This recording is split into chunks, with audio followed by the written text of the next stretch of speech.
Fala galera, então, vamos lá dar uma corridinha, porque hoje é muita coisa para falar. A gente vai falar ainda nessa construção da cidadania, o tema está extenso. A gente vai pegar aqui um período que vai de 45 a 64, beleza? Mas já estamos caminhando para os finalmente, né? Que depois a gente vai falar do período da ditadura militar, depois do período de democratização e esse período de pouco mais de 30 anos que a gente tem aí de uma democracia a partir da Constituição de 88. Mas vamos lá. A gente está aqui trabalhando ainda, né, com esse livro do Zé Murilo de Carvalho, A Cidadania no Brasil, né, O Longo Caminho. E ele vai chamar esse período de 45 a 64 de a vez dos direitos políticos. Né? Vou olhar para baixo aqui algumas vezes porque tem algumas anotações.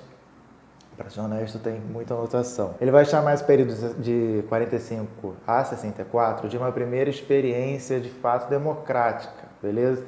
Que o Brasil, enfim, foi colônia, depois se torna um império, aí vem a proclamação da República, mas nessa primeira República a gente tinha lá aquela coisa da República do Café com Leite,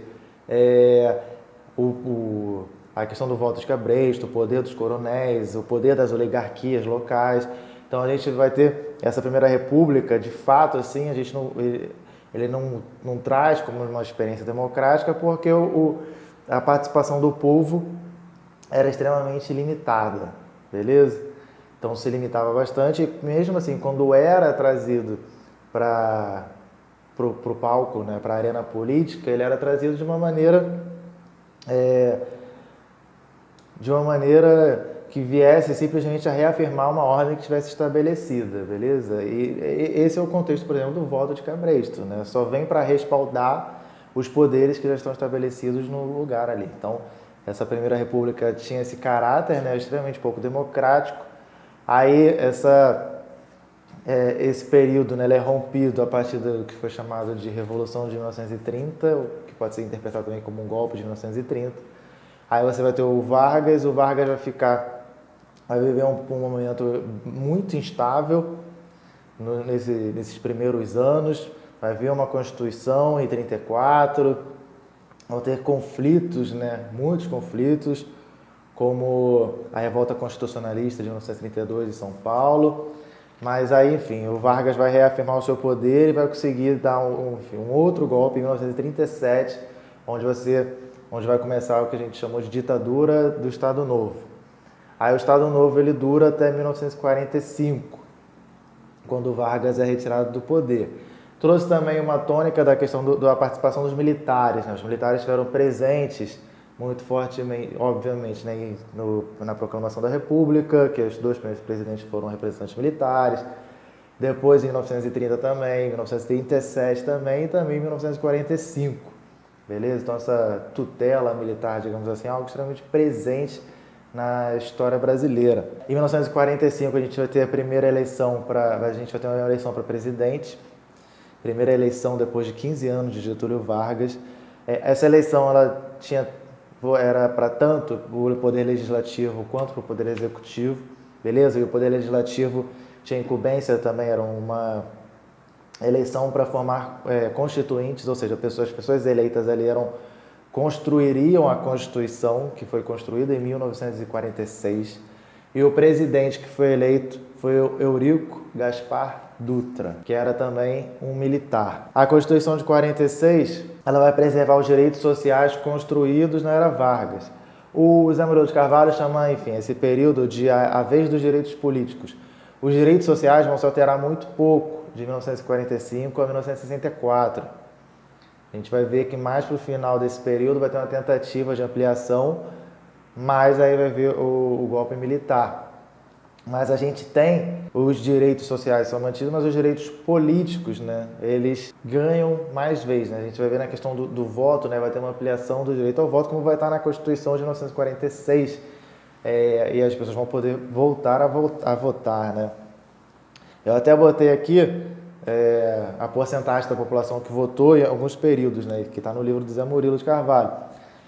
Foram 13,4% da população votando em 1945, 15,9% votando em 1950 e 18% votando em 1960, beleza?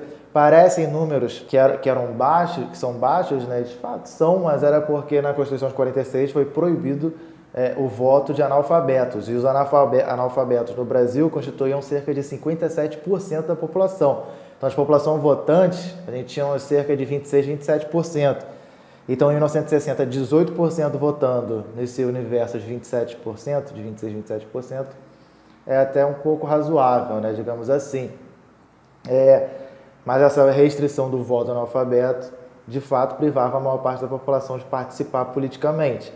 Então, votavam homens e mulheres acima de 18 anos, mas tinha essa privação dos analfabetos, beleza? Essa Constituição de 46, como eu disse, ela manteve as conquistas sociais, garantiu os direitos civis e políticos que tinham deixado de ser garantidos na ditadura do Estado Novo. A gente teve essa participação nas eleições, foram organizados, né, e formados vários partidos. A gente tem aí que no final do Estado Novo existiam cerca de 12 partidos no país, e desses 12 partidos, boa parte foi fundada ali nesse período final do Estado Novo. Mas o Zé Maria de Carvalho vai destacar também um retrocesso na questão das liberdades, é que a gente vai ter um partido, que é o Partido Comunista Brasileiro, que é cassado em 1947. Beleza? O único partido que passou por isso naquele momento, sob a argumentação de que os desejos do Partido Comunista Brasileiro eram antidemocráticos, né? Então por isso foi necessário cassá-lo. Mas isso também tem muito a ver com a projeção que o Partido Comunista Brasileiro, o PCB, ganhou nas eleições que teve no final da era Vargas, né? Eles conseguiram eleger em 45 17 deputados federais, beleza? Na eleição para presidente eles tiveram 10% dos votos, que são coisas consideráveis. E o senador mais votado, né, no Brasil foi um cara chamado Luiz Carlos Prestes, que foi aqui no Rio de Janeiro, e ele foi eleito com mais de 150 mil votos, né, que era inclusive a maior votação histórica para o cargo até aquele momento. Então essa projeção do Partido Comunista Brasileiro, né, de certa forma, fez com que a elite, né, os grupos que participavam, né, dentro do Estado ali, né, do Poder Legislativo e tal, viessem a caçar o Partido Comunista Brasileiro e o Partido Comunista Brasileiro fosse colocado na marginalidade. Outro cerceamento que existiu foi a questão das greves, né? As greves, né, elas passaram a poder acontecer, mas elas deveriam ter uma aprovação prévia da Justiça do Trabalho. Então você pode até fazer greve reivindicando melhores condições de trabalho, mas você precisa da autorização da Justiça do Trabalho para a sua greve ser legal, né? O Dutra, ele fica até 1950, em 1950 tem outra eleição, e nessa eleição quem ganha é o Vargas, e o Vargas volta à presidência do Brasil. Então a gente tem lá o Vargas de 30 a 45, depois ele volta em 1950. O Vargas, muito por conta dessas leis trabalhistas, ele era um cara que era popularmente extremamente amado, né, bem querido. Inclusive esse era um medo, a gente vai ver que era um medo que existia na elite liberal, era um medo que existia em vários, enfim, né, no alto oficialato, né, das Forças Armadas, desse varguismo, né? E o Vargas, ele volta em 1950 e aí ele tem o que muitos teóricos chamaram de populismo, né? Então, ele se alimentava tanto de um populismo como de um nacionalismo. Então, ele alimentava essa onda, né, de construção, né, de Brasil, né, de identidade nacional, que a gente viu que estava lá naquele período também, que ele ficou até 45. Ao mesmo tempo, com algumas campanhas extremamente poderosas, né, como a campanha do Petróleo é Nosso, e essa coisa de valorização do que é produzido nacionalmente, de valorização do que é nacional. Isso era uma grande pegada do Vargas, né? Isso junto, o ministro do Trabalho dele era um cara chamado João Goulart, também apelidado de Jango, que vai ser presidente do Brasil em 1961, mas que vai ter, a gente vai ver isso um pouquinho mais para frente, né? Mas que mais para frente vai ser o presidente do Vargas. Porque o Ministério do Trabalho era algo extremamente representativo. O Vargas, com as legislações trabalhistas que ele tocou para frente lá, né, no período até 45, ele ganha uma popularidade muito grande.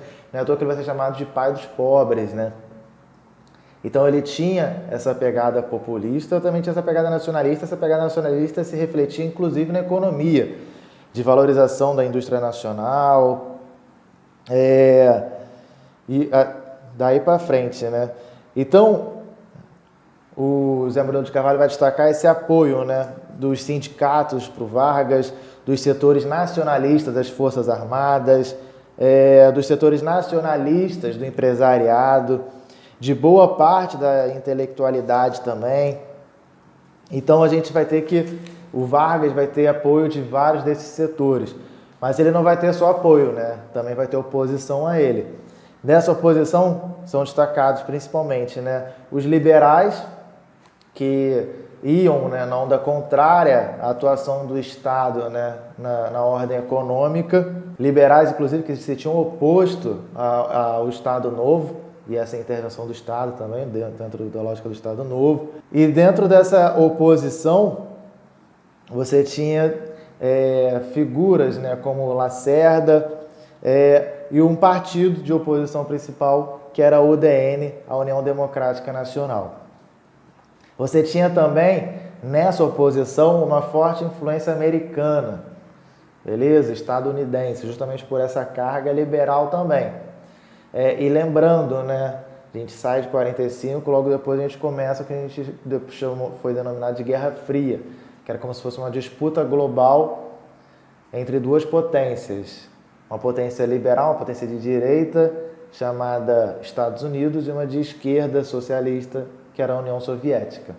Então existia essa disputa e os liberais aqui se posicionavam muito claramente a favor dos Estados Unidos e inclusive estimulando esse sentimento que nos Estados Unidos foi muito forte, que era o sentimento anticomunista, beleza? Anticomunista, antissocialista, que enfim, né, e tentava manchar a imagem dessa galera de todos os jeitos possíveis, né? Inclusive, em 1949, você vai ter a Escola Superior de Guerra, que vai ser um centro também, né, de doutrinação, como o Zé Murilo de Carvalho chama, né? Um centro de doutrinação anticomunista e antivarguista. Então, enfim, essa galera liberal de influência americana se organizava na construção desse sentimento anticomunista, antissocialista e também anti-Vargas. Ou seja, a gente pode colocar anti-intervenção estatal na economia, né? Assim você também tinha como oposição a Vargas a questão do empresariado, que estava ligado a esse capital internacional. Então você tinha dois grupos ali, né, disputando, né? Os nacionalistas, que defendiam, enfim, a atuação do Estado, inclusive defendiam as estatais, defendiam o monopólio do Estado, por exemplo, na extração e refino de petróleo, beleza? Lembrando que no Vargas, né, isso foi nacionalizado, mas a distribuição não, a distribuição inclusive tinha empresas de capital estrangeiro. E do outro lado, né, tinham nacionalistas de um lado, e do outro lado você tinha aqueles que defendiam a abertura do mercado ao mercado externo, né, de facilitação para a entrada de capital estrangeiro, né, principalmente de multinacionais. Então você tinha esses dois grupos que disputavam muito fortemente, né? Os que defendiam, enfim, essa postura mais liberal de um acirramento do liberalismo e os que defendiam, enfim, né, a manutenção desse nacionalismo, a intervenção do Estado, o Estado atuando fortemente na construção, né, da economia nacional, e como? Né, através das suas estatais, através de apoio ao empresariado nacional, às empresas nacionais, e do outro lado você tinha a galera que defendia o livre mercado, que tinha que abrir, inclusive, e com foco, né, muitas vezes, nesse capital internacional, que tinha que entrar e tal. Até, enfim, a gente pode depois entrar nesse mérito, que são discussões sobre modelos de desenvolvimento, né? Dentro da lógica do populismo, né, é muito curioso também que muitas vezes, assim, quando o cara o presidente, né, faz ações que favorecem enormemente a população, muitas vezes ele é enquadrado como populista. Por quê? Porque ele está fazendo medidas que seriam o populismo, né, na boca do povo, ganhou esse caráter de que seria algo demagógico, né? Seria só para convencer aquela população. Só que aí também virou uma forma de rotular muitos dos governos que fazem coisas que favorecem a população como um todo. Vou dar um exemplo aqui de uma medida que foi considerada populista do Vargas, que nasce lá do João Goulart, que era do seu ministro do Trabalho, que ele propõe em 1954 um aumento de 100% do salário mínimo, ou seja, propõe dobrar o salário mínimo. E isso vai gerar várias e várias reações do empresariado, que vão, enfim, né, agir muito fortemente. Mais para frente a gente vai ter o 13º salário e vai ter de novo também uma reação muito forte, até uma foto famosa do jornal o Globo, né, falando que isso vai quebrar o país. Mas a gente tem isso, né? Então vem lá propostas de dobrar o salário mínimo e as repercussões são extremamente negativas, né? O empresariado se coloca contra, os auto-oficiais se colocam contra, a galera que tem uma postura mais liberal se coloca contra. Lembrando que na própria era Vargas a postura liberal era tão forte que eles chegaram a ser contrários a boa parte das legislações trabalhistas. Por quê? Porque se tinha uma ideia de priorizar os acordos que fossem estabelecidos ali, né? A ideia do livre contrato, né, entre trabalhador e empregado. Essas coisas são muito curiosas que elas ainda estão muito em voga nos dias de hoje, né? O Vargas ele vai adotar essa proposta do João Goulart e a partir daí você começa a ter uma movimentação muito mais intensa, né, de grupos liberais, né, civis e também de altos oficiais militares contrários ao varguismo, no sentido de tirar o Vargas do poder. Nesse momento acontece um episódio que é um atentado ao Carlos Lacerda, principal opositor do Vargas. Nesse atentado morre um major da aeronáutica. E esse atentado ele foi de autoria, né? Foi colocado como de autoria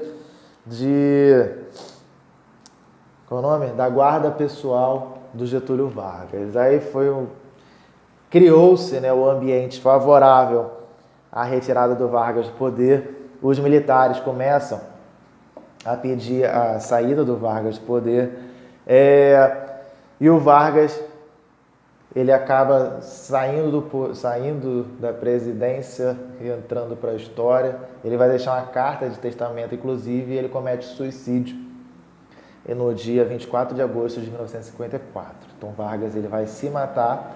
Depois disso você vai ter algumas pessoas vão ocupar essa presidência que vai ficar vaga, mas vai ter uma nova eleição. E nessa nova eleição a gente vai ter eleito o Juscelino Kubitschek. Mas antes disso é bom falar, né? Quando Vargas se mata, a reação popular é enorme, multidões na rua, o Vargas é tido como herói. Essa influência e se torna muito nítido que essa influência varguista, a influência do Getúlio Vargas, será uma permanente. Mesmo com a morte dele, ainda vai persistir. Mas aí a gente vai ter lá, por exemplo, a UDN, que era essa oposição do Vargas, né? Ela vai perder nas eleições. Quem vai ser eleito vai ser o Juscelino Kubitschek, que ele vai ter um plano de metas lá de 50 anos em 5. O Juscelino Kubitschek vai ser eleito pelo PSD, Partido Social Democrático, que foi um partido criado por Vargas. Só que o partido, enfim, de certa forma mais identificado com a figura do Vargas, é um outro partido criado por ele. Ele criou 2.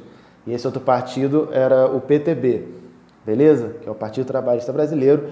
E a gente vai ter no PTB a eleição do João Goulart como vice. É bom frisar isso, né?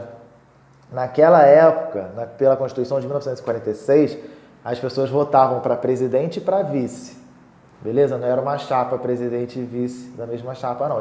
Então eles podiam, como vai acontecer na eleição seguinte, você pode acontecer de votarem pessoas de linhas ideológicas completamente diferentes, uma presidente e uma vice.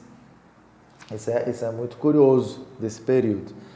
É eleito Juscelino Kubitschek e começa a era do desenvolvimentismo, né?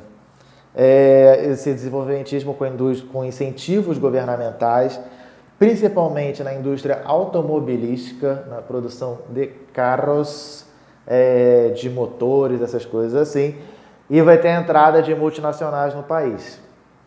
Beleza? É um momento, então,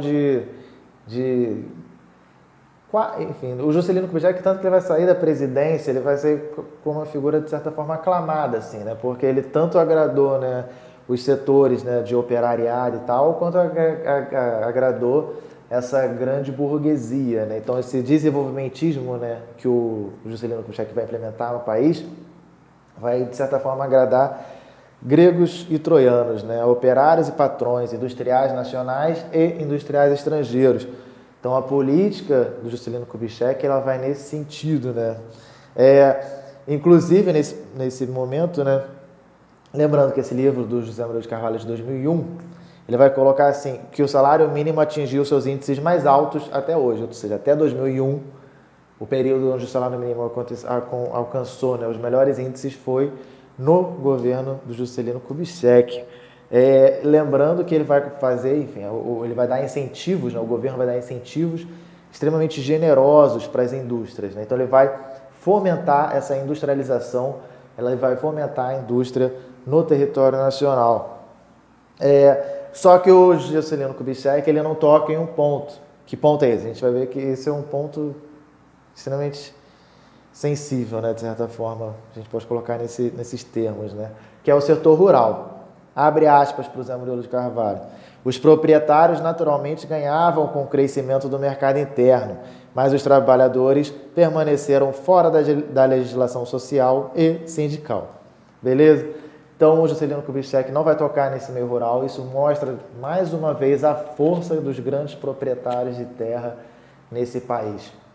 Como eles já haviam mostrado muitas vezes antes, como eles mostravam isso corriqueiramente no período lá da Primeira República. O final do mandato do Juscelino Kubitschek vai ser quase que de forma tranquila, vão ter algumas críticas e algumas denúncias.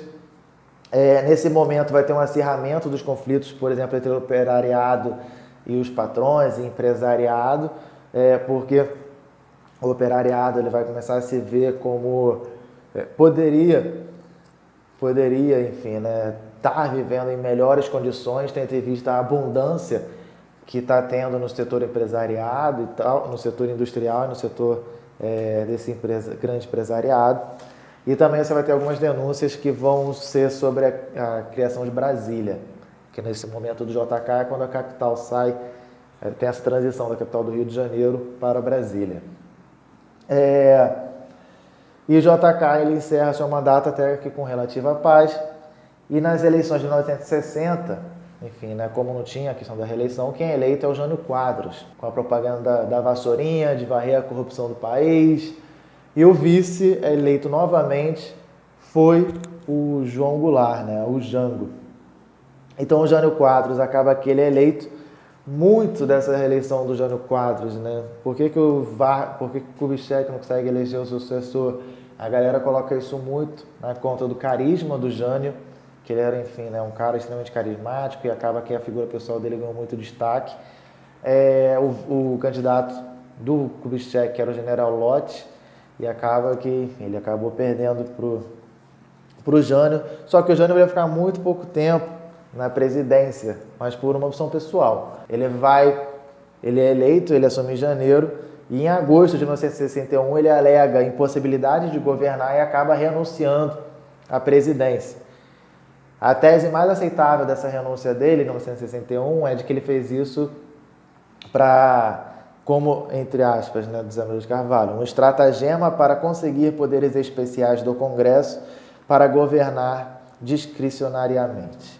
Beleza? Então, na verdade, ele renuncia achando que os militares vão agir, que o Congresso vai agir para impedir que ele renuncie ou para trazer ele de volta e, com isso, dar poderes extraordinários para ele governar o país. Acontece que isso não se passa, até tem uma reação dos militares para impedir que o Jango assuma a presidência. Inclusive, quando o Jânio renuncia, o Jango está fora do país. Isso é feito pensado, né, para impedir essa reação rápida do vice. Só que os militares vão agir para impedir que o Jango assuma e começa a ter uma treta de tentar impedir com que o herdeiro de Vargas, digamos assim, né, o ex-ministro de Trabalho de Vargas, o trabalhista, de que ele assuma a presidência. Então você vai ter essa disputa, o parlamento brasileiro também vai entrar nessa disputa, você vai ter então um governo que vai ser parlamentarista por um breve tempo. E vai ter em 1963 um plebiscito para decidir sobre qual o sistema de governo no Brasil, se vai ser o parlamentarista ou o presidencialista. Então você vai ter lá o Goulart, o Jango, né?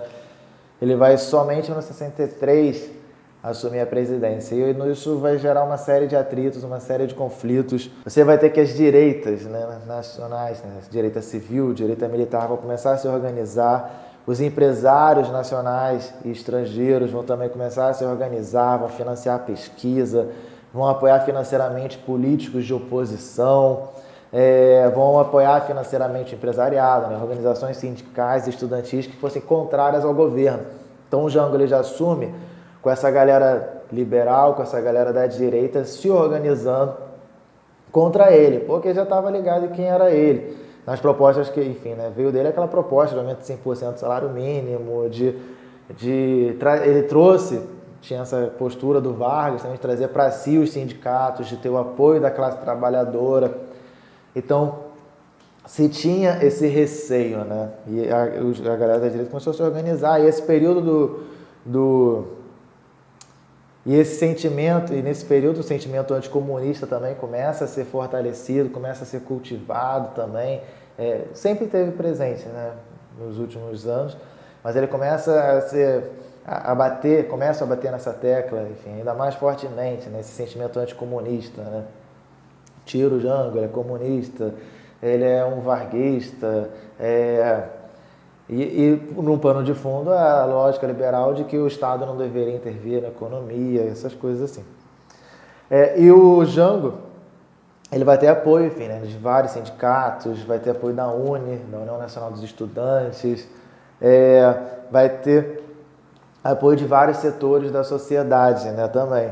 Vale lembrar que você vai ter também muito amplamente a defesa das reformas de base, que vai ser uma das plataformas do governo Jango, né, reformas de base, o que gerava mais temor ainda dentro dos liberais, dentro dessa direita. Reformas de base em quais setores? Reforma de base agrária, fiscal, bancária e educacional, principalmente. Isso gerava uma polvorosa, né? A educacional, né? A galera que defendia a igreja, né? Tinha, enfim, uma postura muito forte, né? Anticomunista, principalmente aqui eu estou falando dos setores mais altos do clero, né? Que você também tinha uma parte da igreja que estava lá no campo lutando junto com os camponeses, né? Mas nesses setores, né, mais poderosos da igreja, você tinha lá essa posição contrária, essa posição anticomunista, essa posição moralizante, né? O receio de perder a sua posição privilegiada no campo educacional, reforma fiscal e bancária, que fazia com que o alto capital tivesse extremamente receio do que seria essa reforma, e a reforma agrária. Lembra do que eu falei lá dos grandes proprietários de terra? Imagina aí vir um cara e começa a falar de reforma agrária. Então a galera começa a se organizar e diz, não, essas reformas de base não podem acontecer. Nisso, até mesmo os Estados Unidos da América vai se inquietar e falar assim, não, tem que ser feito algo para intervir. Então os Estados Unidos também começam a meter o bedelho dele aqui também para impedir que algo seja feito. Você tinha no campo, por exemplo, as ligas camponesas, que falava desde 1955 lá de fazer a reforma agrária. Na década de 60, as ligas camponesas, ele assume até o lema lá de reforma agrária na lei ou na marra. Então você vai ter que... e nessas ligas camponesas, a liderança delas era um cara chamado Francisco Julião, e esse Francisco Julião vai ter apoio de Cuba, inclusive, né? Então você vai ter a lógica da Guerra Fria se acirrando aqui também. Essa galera que quer reforma agrária, quer mudanças no campo, quer que os trabalhadores do campo tenham acesso, né, à terra, quer que os trabalhadores do campo tenham acesso às leis trabalhistas, aos direitos sociais construídos. E você vai ter a galera que vai falar, enfim, né, que vai falar que isso é influência do comunismo, do socialismo, que isso tem que ser combatido da maneira que for necessária. E a gente vai ver as consequências que isso teve, né? Então a gente vai ter lá, em 63, com o Jango, né, a promulgação do Estatuto do Trabalhador Rural, que fez a galera se sacudir mais ainda, e foi a primeira vez que era estendida ao campo a legislação social e sindical. E isso gerou um burburinho, isso chegou a enfraquecer inclusive as ligas camponesas um pouco, né? Isso gerou um burburinho no campo, nessa esperança, né, de obtenção de direitos, de sair daquela relação que existia no campo. Lembrando, né, desde do fim da escravidão, desde sempre, né, não teve alterações nas relações de trabalho do campo, né? Então acaba que era uma relação extremamente precarizada, uma relação de autoexploração e tal. E isso, de certa forma, os proprietários gostavam de manter essa relação do jeito que estava colocada, né, os grandes proprietários. E quando vem essa possibilidade de se sindicalizar, por exemplo, a gente vai ter, cadê? Em 1964 a gente tinha 263 sindicatos e 500 outros sindicatos aguardando reconhecimento do Estado, beleza? E esses 263 sindicatos estavam organizados na Confederação de Trabalhadores da Agricultura. Então a galera começou a se organizar no campo e isso gerou um grande temor em cima dos proprietários de terra. Lembrando que 55%, em 1960, 55% dos trabalhadores do país trabalhavam no campo. A maior parte da população era trabalhadora rural. Isso é extremamente importante de se ter em vista, enfim, né? Não dá para negligenciar esse fator de que a maior parte da população estava trabalhando no campo. A realidade hoje já é bem diferente. O Zé Murilo de Carvalho coloca, né, abre aspas, os trabalhadores agrícolas tinham ficado à margem da sociedade organizada, submetidos ao arbítrio dos proprietários, sem gozo dos direitos civis, políticos e sociais. Beleza? Então esse era o contexto. E a galera começa a se organizar para minimamente, por exemplo, enfim, tem a questão do acesso à terra, mas também de poder ter acesso a direitos, como os direitos civis, os direitos sociais, principalmente, e também os direitos políticos, né? Nos direitos políticos era muito saída porque a gente falou de eleição, né? Mas as eleições ainda continuam, né? A pressão desses grandes coronéis, dos grandes proprietários de terra para votar em fulano A, fulano B, a questão das deturpações, né? Esse tipo de coisa ela não acabou, né? É bom que se frise isso.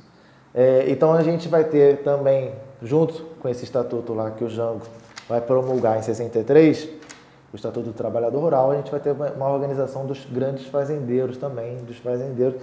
E se criou o medo, né, de que as suas terras fossem expropriadas, que eles perdessem as suas terras.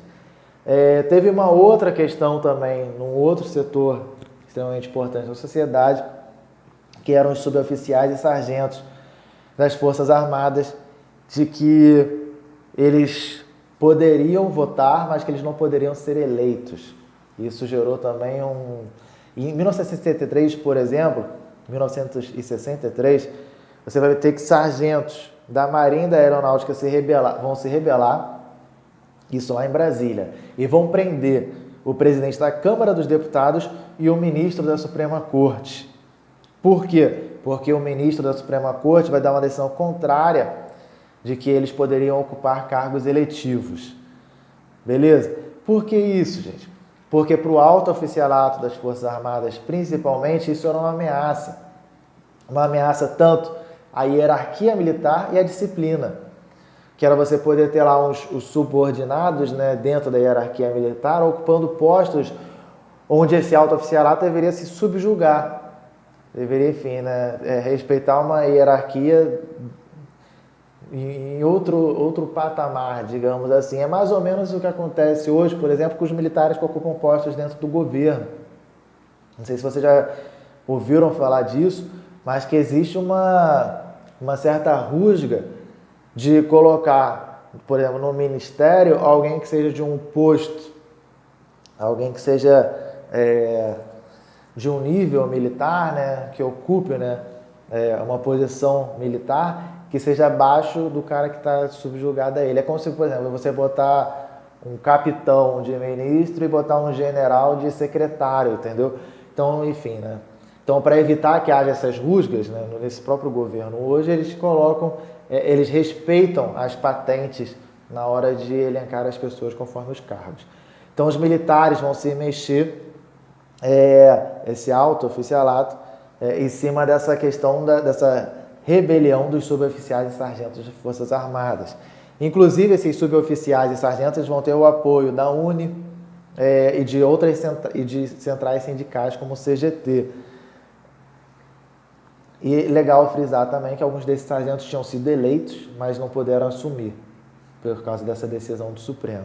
Tinham coisas a mais, como, por exemplo, os sargentos reclamavam dos baixos soldos, né, da baixa remuneração que eles recebiam, assim como da dificuldade de promoção dentro da carreira, de subida na carreira e também da forte disciplina exigida no exército.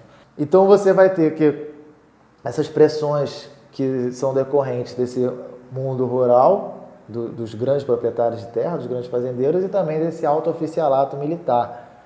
E também, por que não, da igreja, né? Dessa alta hierarquia da igreja. E as pressões começam a ficar cada vez mais fortes em cima do Jango, né? Do João Goulart. Pressão de quais setores? Né?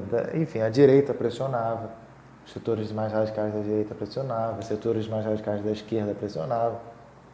E nesse jogo aí, o Jango, né, o João Goulart, ele acaba optando por seguir adiante na promoção das reformas de base. E nisso ele, enfim, né, projeta fazer vários comícios pelo país. E a gente vai ter, em 13 de maio de 1964, o comício no Rio de Janeiro, que vai juntar 150 mil pessoas na Central do Brasil, onde ele vai fazer um discurso inflamado falando das reformas de base. E não só ele, mas várias outras pessoas vão fazer também discurso lá na Central do Brasil, exigindo, né, que sejam feitas reformas de base no país. Principalmente lá a reforma agrária, né, reforma no sistema bancário, fiscal e reforma educacional, destacadamente. Então, a gente teve esses muitos discursos inflamados e tal, enfim, tem outras questões mais, questões de lei, vai ter uma lei sobre expropriação de terras, que vai dar se a expropriação deveria gerar um pagamento para o proprietário daquela terra ou não, falando de terras que, enfim, não estavam sendo utilizadas, mas aí se o Estado tiver que pagar para os proprietários da terra, para a expropriação da mesma, uma reforma agrária seria algo extremamente custoso, mas isso aí caiu no Congresso Nacional também, então eram debates que estavam começando a ganhar uma projeção no país. No dia 19 de março de 1974, você vai ter a Marcha da Família com Deus pela Liberdade. Essa Marcha da Família com Deus pela Liberdade é dos setores que reagiam a essas reformas de base, né, que não queriam, que vai ter uma ampla participação da Igreja Católica, né, desse alto clero nacional. Ela vai juntar 500 mil pessoas em São Paulo. Então, no Rio de Janeiro, a gente tem lá o Jango juntando 150 mil pessoas na Central do Brasil, discursando sobre a necessidade das reformas de base, e você vai ter uma reação em São Paulo que vai botar, enfim, né, 500 mil pessoas na rua, estimadamente, que vão ser contrárias a essas reformas de base, né? Como eu já trouxe aqui alguns elementos de por que elas são contrárias a isso. Em 26 de março foi um mês intenso, né? Porque o golpe militar vai ser no 1º de abril. 26 de março de 1964, a gente vai ter a revolta de marinheiros e fuzileiros. Mais de 1.000 marinheiros e fuzileiros vão começar um movimento de revolta, vão se entrincheirar na sede dos sindicatos metalúrgicos. Essa revolta era por motivo de pedido, né, de melhores condições de trabalho. Curiosamente, o líder dessa revolta, que era um cara que ficou conhecido como Cabo Anselmo, ele depois, enfim, né, já na ditadura militar, ele vai ser identificado como um agente da CIA, da Central de Inteligência Americana no Brasil. E ele vai ser também um colaborador da ditadura militar. Então, o cara que encabeça essa revolta dos fuzileiros e marinheiros, que vai buscar se proteger nos sindicatos metalúrgicos, é um cara que enfim, trabalhava para a CIA. Isso é muito interessante para a gente ter em mente, né? Essa participação do governo americano no golpe de 1964, né? Que vai ser grande essa participação, mas isso aqui é só para mostrar que eles já estavam, como eu já falei antes, né? Eles já vinham, enfim, né, interferindo em alguns pontos, né? A gente vai depois ver que tem documentos no próprio governo americano mostrando de como essa participação se dava, né? A transmissão de informação do governo americano, de militares brasileiros para o governo americano, enfim. Só que aí o Jango vai reagir a essa revolta, né, dos marinheiros, né, e dos fuzileiros, e vai reagir favorável, né, aos fuzileiros e marinheiros, considerando corretas suas reivindicações por melhores condições de trabalho. Nessa reação, o Jango ele vai substituir o ministro da Marinha, por alguém que vai ser indicado pelo CGT. Isso vai gerar, de novo, né, um forte atrito, principalmente desse alto oficialato militar, dessa alta hierarquia militar, de um receio de que pudesse existir uma aliança revolucionária de operários e soldados, né? De novo, né, esse receio alimentado, né, aquele medo do comunismo, que também a gente está no contexto de Guerra Fria, foi visto o que aconteceu em Cuba, por exemplo. Então se tinha esse receio de que aqui acontecesse algo parecido. E os oficiais das 3 forças armadas, Marinha, Exército e Aeronáutica, vão reagir a essa ação do Jango. O Jango, ainda no mês de março, no dia 30, ele vai numa reunião de sargentos no Rio de Janeiro. Lembrando lá, enfim, na questão dos sargentos que teve no ano anterior, de pedir melhores condições, também o direito de ser eleitos. E o Jango vai se reunir com os sargentos no Rio de Janeiro, onde ele vai fazer um discurso tido como um discurso radical e que vai ser transmitido inclusive na TV. Aí já estava construída a ideia de uma intervenção militar, e quando o Jango faz isso vai ser tomado também como uma gota d'água. Essa participação do Jango numa reunião com os sargentos e essa proliferação desse discurso da necessidade de implementação de reformas de base no país. Tropas de São Paulo vão se juntar às tropas mineiras, o Jango vai ser deposto. Lembrando, né, vai ter aquele discurso no Congresso Nacional, né, eu considero vaga a cadeira da presidência do Brasil, com xingamentos de fundo, né, chamando o cara de canalha, o presidente do Congresso na época. O Jango vai ser deposto porque vão falar que ele abandonou o Brasil, só que na realidade não. O Jango ele sai do Rio de Janeiro, vai para Brasília, depois ele vai para o Rio Grande do Sul, buscar se organizar, entender e ver como poderia reagir. Se tinha o interesse de que o Jango mobilizasse a parte do exército que lhe cabia, a parte do exército que estava junto com ele nesse processo, né, para poder esboçar uma reação. Só que o Jango ele vai fazer a opção por não gerar um conflito desse porte, que para ele, enfim, né, seria um grande derramamento de sangue que poderia ocasionar em conflitos, né, uma espécie de guerra civil. Ele achou que, por bem, era melhor recuar nesse momento. Outros setores da sociedade ali que não estavam, por exemplo, Juscelino Kubitschek, Lacerda, aliados deles, também não esboçaram grandes reações.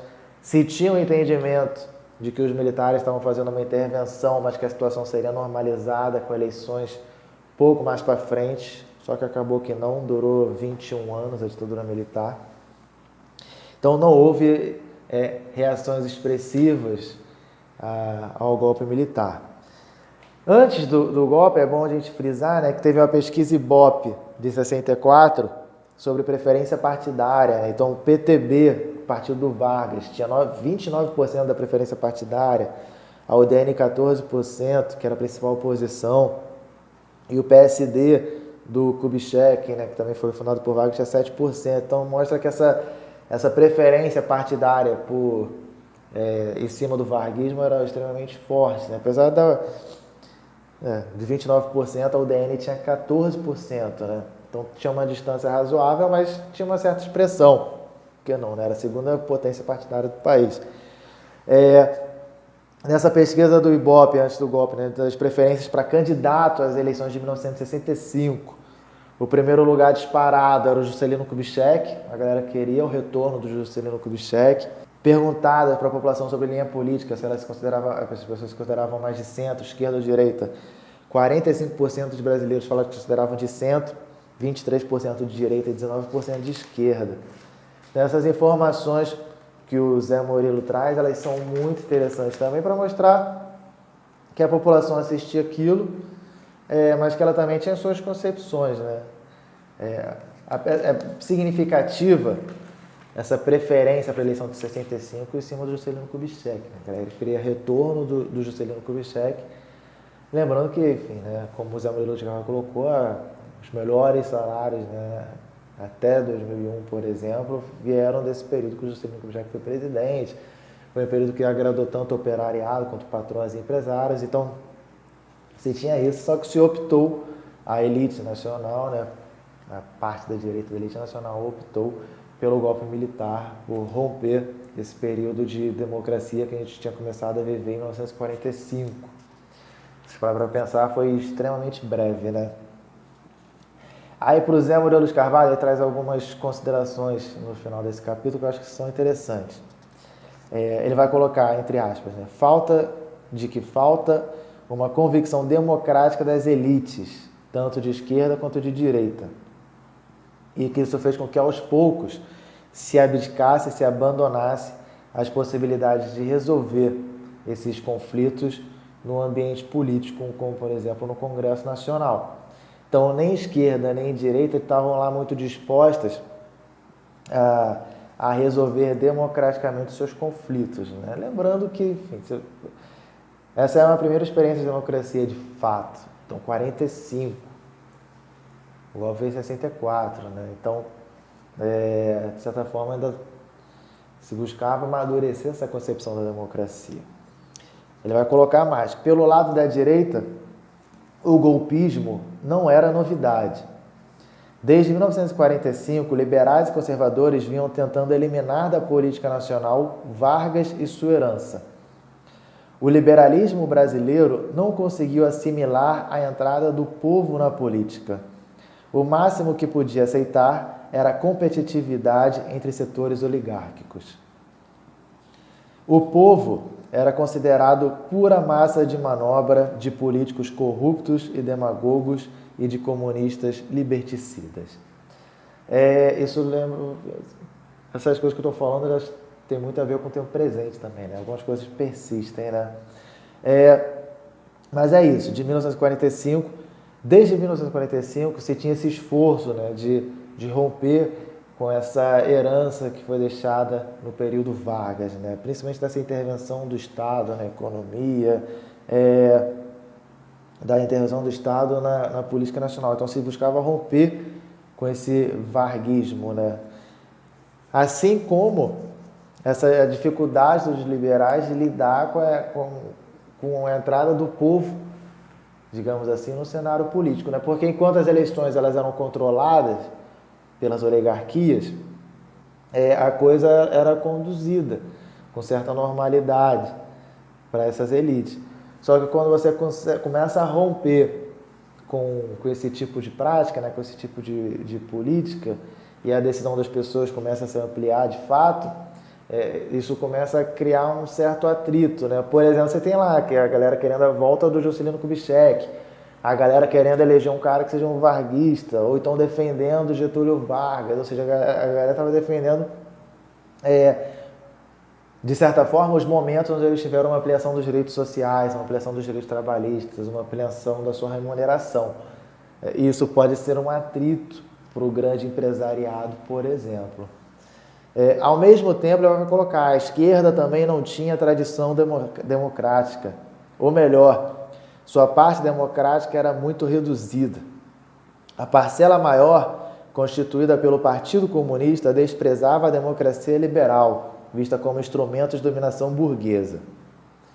Então a lógica era essa, né? Se na direita, né, se tinha um pouco dessa versão, a participação popular, se tinha essa necessidade, né, de derrubar a participação, a intervenção do Estado na economia, enfim, essa herança varguista, na esquerda a galera vai colocar, enfim, essa democracia burguesa, ela também não funciona. A gente nunca vai conseguir fazer as reformas, as mudanças que a gente quer com essa democracia que está aí. Inclusive pode ser colocado isso, né? Quando a gente consegue dar um passo para frente, elegendo 17 deputados federais, elegendo senador, o que acontece? Vem essa democracia burguesa e no Congresso Nacional coloca o Partido Comunista Brasileiro na ilegalidade. Quando a gente consegue ter um presidente e as reformas de base parecem que vão ser encaminhadas, vem um golpe. Então a esquerda coloca essa postura, né, de que dentro da democracia liberal, da democracia burguesa, os avanços não vão ser possíveis de serem alcançados também. O que coloca ela numa postura muitas vezes de ou a gente toma o poder ou a gente nunca vai conseguir avançar. Beleza? O que para o Zé Murilo de Carvalho também vai ser uma barreira para o estabelecimento da democracia no Estado Nacional. Então, barreiras que vêm tanto do campo da direita quanto do campo da esquerda. Eu acho que é isso.